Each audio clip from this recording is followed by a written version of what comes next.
भूर्भुवः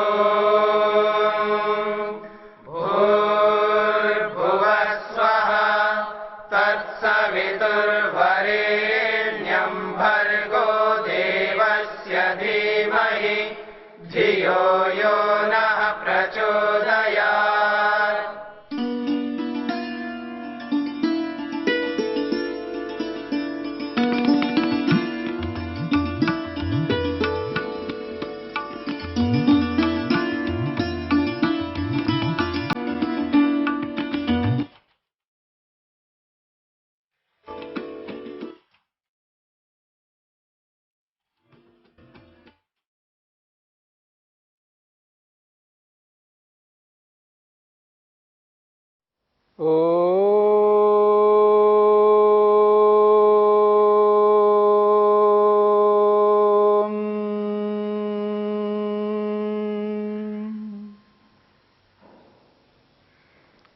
योग विद्या के अंतर्गत मन की 5 अवस्थाओं की चर्चा हो रही है।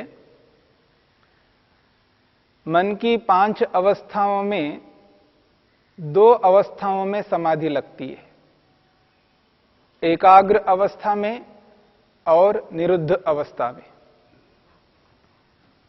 एकाग्र अवस्था में जो समाधि लगती है वह समाधि 4 प्रकार की लगती है। वितर्क समाधि के रूप में, विचार समाधि के रूप में, आनंद समाधि के रूप में और अस्मिता समाधि के रूप में। इन 4 समाधियों के विषय अलग अलग हैं।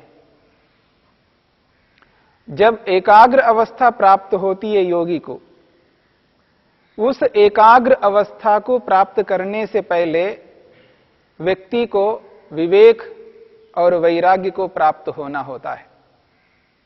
जो योगाभ्यासी विवेक और वैराग्य को प्राप्त कर लेता है, ऐसे योगाभ्यासी को एकाग्र अवस्था, मन की चौथी अवस्था प्राप्त होती है। उस एकाग्र अवस्था में पहली जो समाधि लगेगी वह समाधि है वितर्क समाधि। उस वितर्क समाधि में 5 महाभूतों का साक्षात्कार होता है, दर्शन होता है। 5 महाभूत पृथ्वी, जल, अग्नि, वायु और आकाश।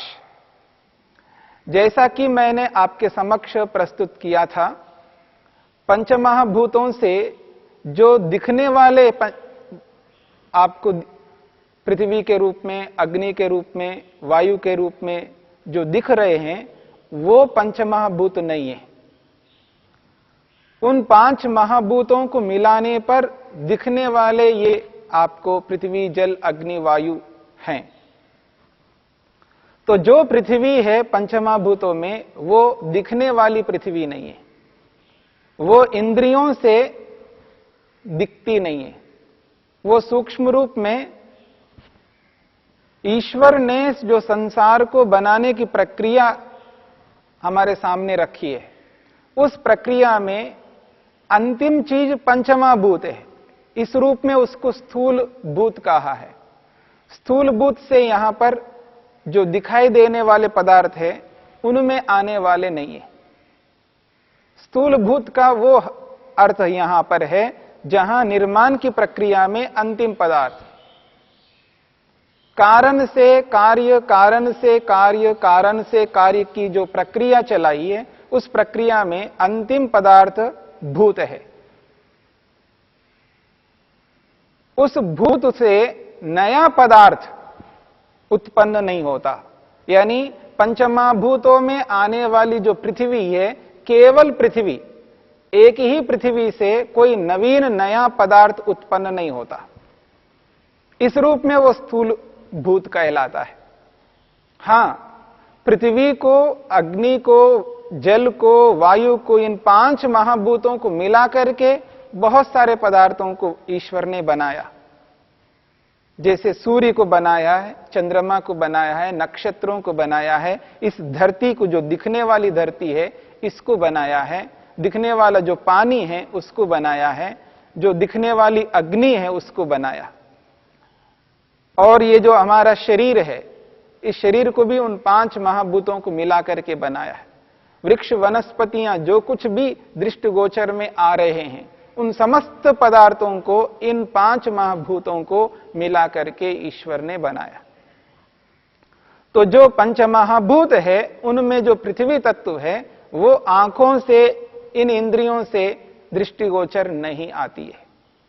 उनको समाधि से ही उसका साक्षात्कार करना होता है। तो जिस पंचमहाभूत को साक्षात्कार करना है, उसको साक्षात्कार करने के लिए विवेक और वैराग्य को प्राप्त करना होता है। जड़ और चेतन के भेद को जानना होता है। जड़ को जड़ और चेतन को स्वीकार करना होता है। तो विवेक वैराग्य को प्राप्त करने वाले योगाभ्यासी के मन में काम, क्रोध, लोभ, मोह, ईर्ष्या, अहंकार, ये जो दोष हैं, जिनको शत्रु कहा जाता है, क्लेश कहे जाते हैं, वो क्लेश बंद होते हैं। क्लेशों को बंद करना होता है। क्लेशों का व्यापार नहीं कर सकता, यानी क्लेशित होकर के जी नहीं सकता योगाभ्यासी। क्लेशों से युक्त नहीं हो सकता। राग द्वेष से जुड़ करके काम नहीं कर सकता। रागी होकर के, द्वेषी होकर के कोई भी कार्य नहीं कर सकता। अगर राग और द्वेष से युक्त होकर के कोई कार्य करता है, ऐसे योगाभ्यासी को समाधि नहीं लगती है, यानी एकाग्रता में प्राप्त होने वाली जो समाधि है, वो प्राप्त नहीं होती है। तो एकाग्र अवस्था में जिस समाधि को योगाभ्यासी प्राप्त करता है, उस समाधि को प्राप्त करने के लिए राग द्वेष को रोकना होता है। तो क्लेशों को रोक करके, पाप कर्मों को रोक करके, और कर्मों से जो संस्कार बनते हैं, जिनको हम कुसंस्कार कहते हैं, उन संस्कारों को रोक करके जब व्यक्ति समाधि लगाता है, तो उसको पहली समाधि लगती है, जिसका नाम है वितर्क समाधि। उस वितर्क समाधि में 5 महाभूतों का साक्षात्कार अंदर ही करता है।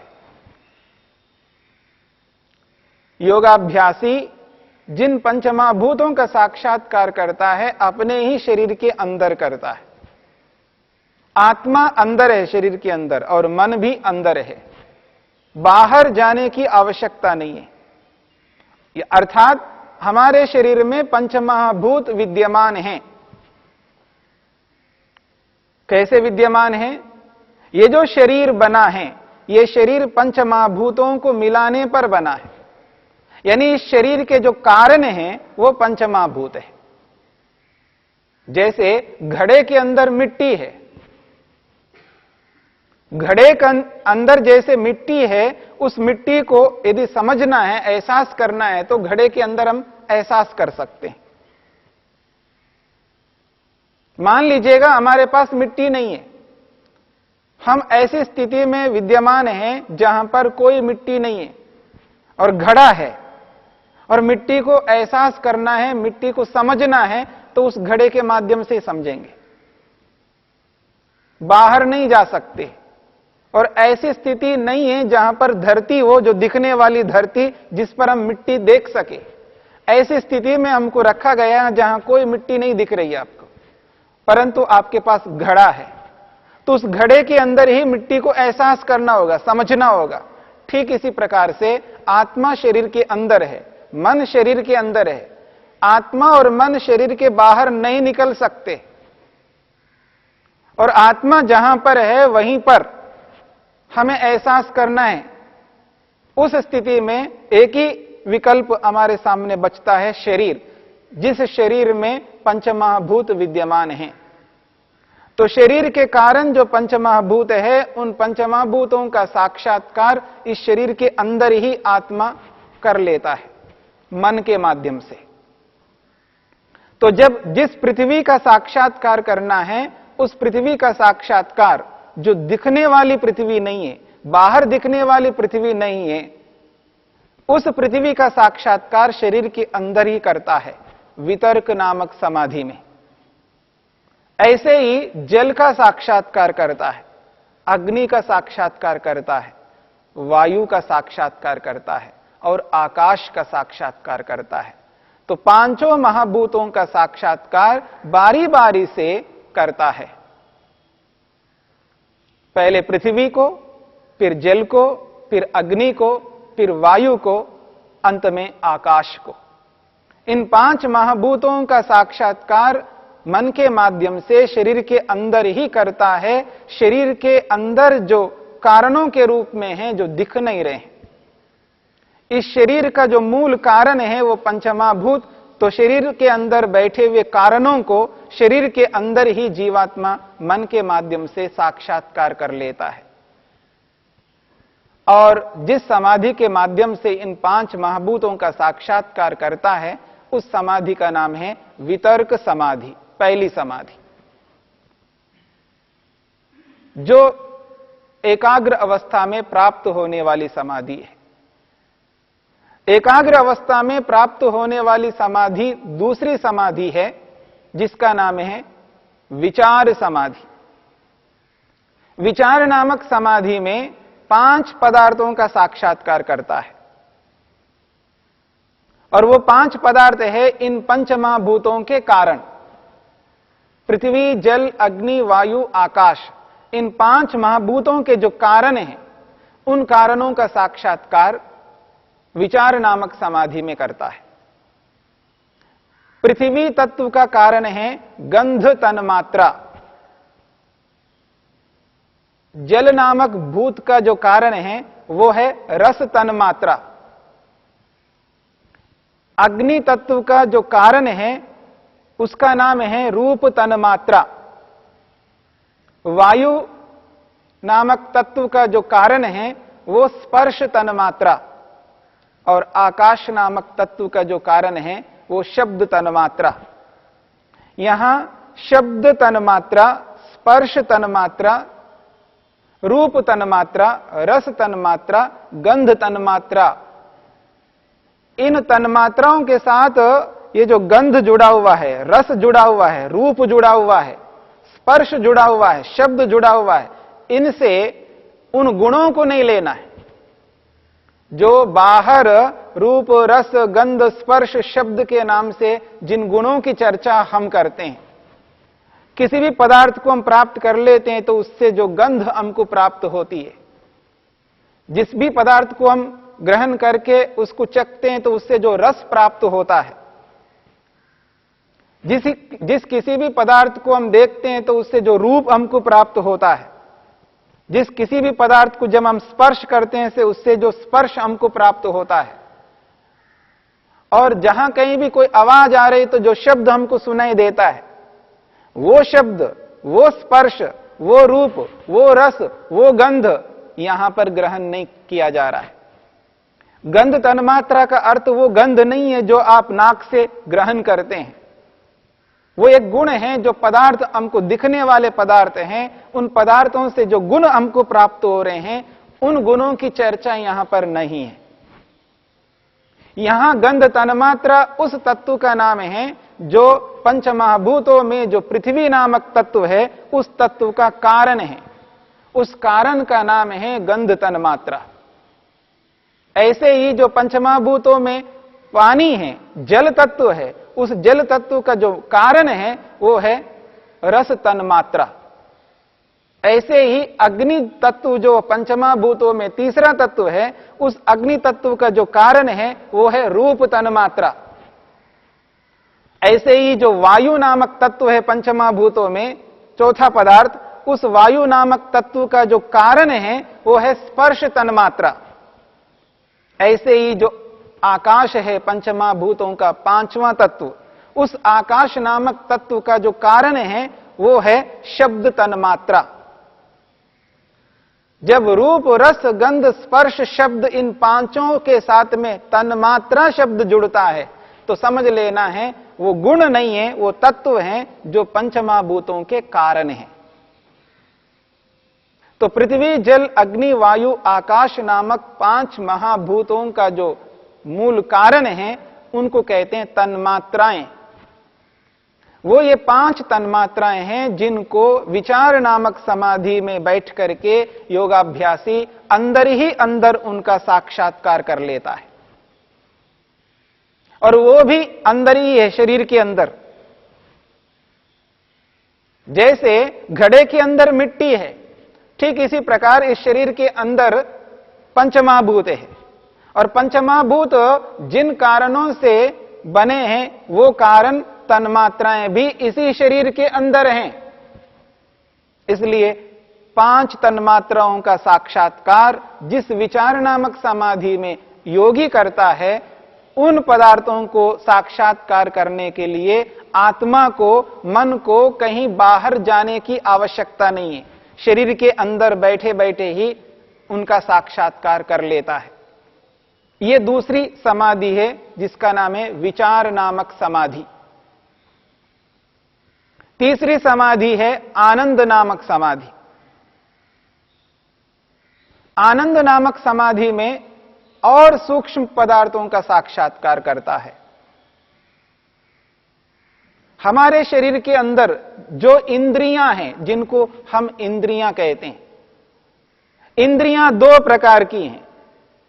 कुछ ऐसी इंद्रियां हैं जिनसे हम जानकारी प्राप्त करते हैं, अलग अलग प्रकार की जानकारी हम प्राप्त करते हैं, ज्ञान प्राप्त करते हैं। कान है, कानों में एक इंद्रिय रहती है जिसका नाम है कर्णेंद्रिय। एक इंस्ट्रूमेंट है, एक साधन है जिसके माध्यम से हम शब्दों को सुनते हैं, यानी शब्दों की जानकारी प्राप्त करते हैं। अलग अलग शब्दों की जानकारी हम प्राप्त करते हैं। वो जो शब्द हमको प्राप्त हो रहा है और जिस साधन के माध्यम से प्राप्त हो रहा है, जो कानों में रहता है, उस साधन का नाम है कर्णेंद्रिय। उस कर्णेंद्रिय के माध्यम से हम शब्दों को ग्रहण करते हैं। ठीक इसी प्रकार से पूरे शरीर के अंदर जो त्वचा है हमारी, उस त्वचा के माध्यम से हम स्पर्श का ग्रहण करते हैं, वो है स्पर्शेंद्रिय। उसी प्रकार से तीसरी इंद्रिय है जो हम रूप को ग्रहण करते हैं, जिसके माध्यम से, जो आंखों में है, उसका नाम है नेत्रेंद्रिय। जो ये गोलक दिखाई दे रहे हैं, इन गोलकों के अंदर विद्यमान है, जिसके माध्यम से हम रूप को ग्रहण करते हैं।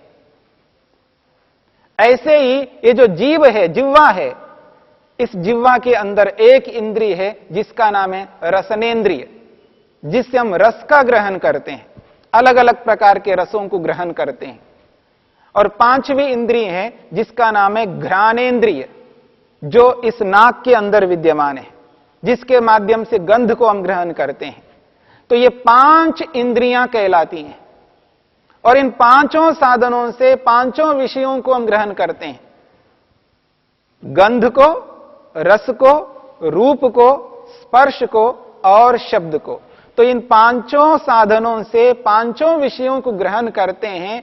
उन साधनों को इंद्रियां कहते हैं। वो इंद्रियां जिनको ज्ञानेंद्रियां कहते हैं, और वो ज्ञानेंद्रियां इसलिए है क्योंकि जिनके माध्यम से हम ज्ञान को, नॉलेज को गेन करते हैं, जानकारी को प्राप्त करते हैं।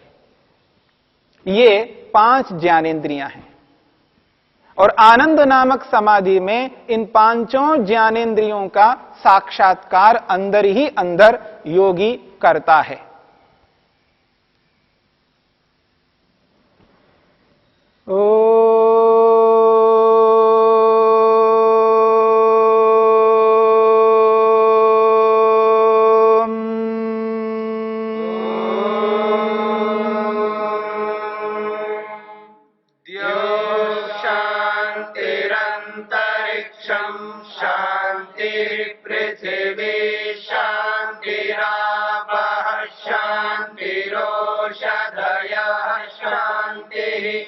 वनस्पतयः शान्तिर्विश्वे देवा शान्तिर्ब्रह्म शान्ति सर्वं शान्ति शान्तिरेव शान्ति क्षमा